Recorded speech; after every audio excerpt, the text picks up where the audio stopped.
Армысыздар, менің оқырмандарым. Бүгінгі видеомыз барша ерлі-зайыптыларға арналады. Менің дайректіме келіп түсетін сұрақтардың ішінде қалай тез жүкті болуға болады, осының жолдарын айтсаңыз деп сұраған екен.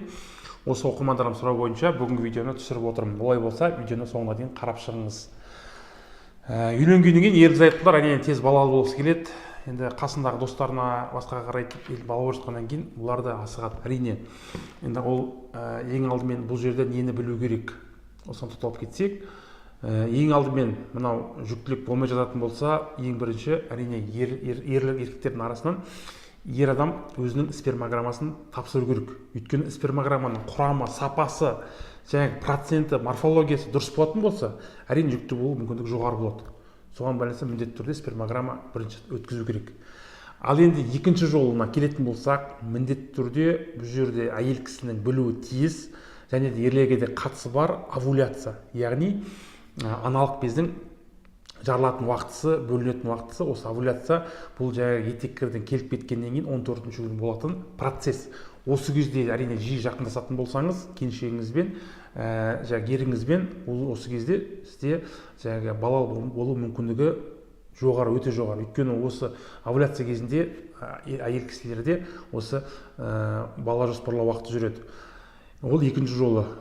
Енді үшінші жолын айтатын болсақ, мынау төсектік жақындасуға түскеннен кейін әйел кісі бірден тұрып кетіп, жуынып тастауға болмайды. Өйткені тұрып кететін болсаңыз да, ол бала болу мүмкіндігі төмендейді. Одан кейін төртінші жолы, мынау жуынып тастайтын болсаңыз, әртүрлі иіссулармен жуынып, мысалы микрофлораны бұзуыңыз мүмкін. Соған байланысты төмен жақтыңыздың микрофлорасы бұзылатын болса, ол да төмендетеді бұл процесті.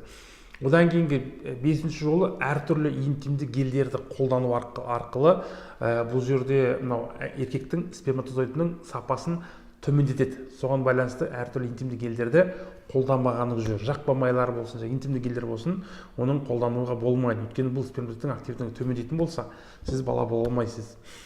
Бұл да төмендетіп тастайды. Одан кейін келесі кейбір әйел кісілерде алтыншы түрі мынау загиб матки дейді, жатыр мойнының қисаюы болуы мүмкін. Соған байланысты мынау ұрық тұрмай жатады. Осы кезде де бала болмайды. Енді бұл кезде не істеу керек? Әрине бұл поза березка дейді, яғни аяғын әйел кісі көтеріп біраз уақыт жату керек. Осы кезде әрине бұндай проблемасы бар әйел кісілер болатын болса, бала болу мүмкіндігі осындай нені жасайтын болса, позаны жасайтын болса, бала көтере алады. Ал енді әрине бұл барлық іс-әрекет, бұл процесс. Одан кейін әрине Құдайдан жалбарынып бала сұрау әрине біздің Алла Тағаладан сенуіміз керек, сұрауымыз керек. Өйткені Алла Тағала беретін бізге қандай жағдай болсын, Алладан құлшылық етіп сұрағанымыз дұрыс болады.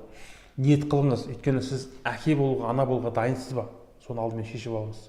Енді біздің практикамыз кездесіп жатады әрқалай. Өйткені мынау біреулер балаға зар болып жатса, біреулер баланың қадірін түсінбей жатады. Соған байланысты, құрметті оқырмандарым, үйлену оңай, үй болу қиын деп жатады қазақ айтқанымыз. Үйлене салу оңай, ертең үй болып ұрпақ сүю, ол әрине біздің парызымыз, осыны білуіміз керек. Біз егер де дайын болсақ, әке болуға, ана болуға, бізге Алла Тағала береді.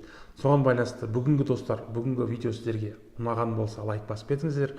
Егер де менің жеке қабылдауыма келемін, жазыламын дейтін болсаңыздар, астына нөмір қалдырып кетем, менің менеджеріме хабарласып, жеке қабылдауыма келе аласыз. Сау саламатта болыңыздар.